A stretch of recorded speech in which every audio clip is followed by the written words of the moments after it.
Coming up at 10, the candidates for Wyoming's 2 U.S. Senate seats had their voices heard in a series of debates. And it was a great weekend for antique lovers. These stories and more next on the K2 News at 10. You're watching the K2 News at 10.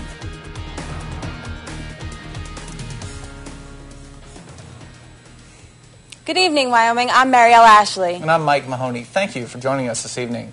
Well, Senate and House candidates squared off today in a debate at Casper College. The debate was hosted by the college as well as KTWO and the Star Tribune. We attended the debate between senatorial candidates John Barrasso and Nick Carter. Candidates Barrasso and Carter discussed their plans for the future of Wyoming, plans that look very different. K2's Andy Wantor has the story. In the debate, the differences between the two candidates' opinions were often night and day.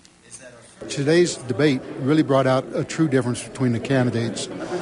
Barrasso and Carter sounded off on a list of different issues, everything from energy to campaign funding and the economic crisis. In particular, the two men were on opposite sides of the spectrum when it came to the recently voted on bailout plan. Carter was for it, and Barrasso was decidedly against it. And it seems as if the crowd present was just as divided. He trusted the folks of Wyoming to tell him that the bailout bill was a bad idea, and he showed courage against going against the leadership and voting against it. I seem to be very proud of voting against it, and I don't agree with him at all on that one. They also separated themselves on social issues. Barrasso is pro-life and against gay marriage, while Carter believes it isn't any of the government's business.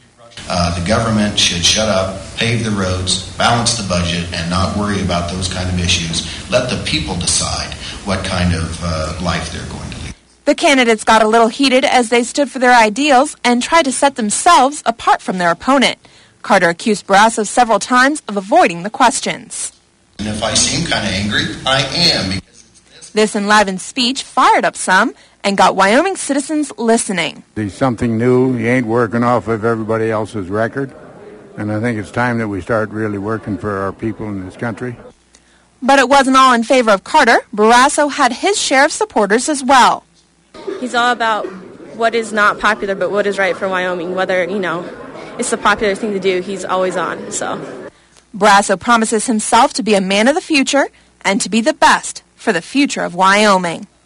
I focus on the future of Wyoming and the future for our people and for our places and for our personal freedom. Voters can make their decisions November 4th on Election Day. Reporting in Casper, I'm Andy Wantor with K2 News. Starting tomorrow,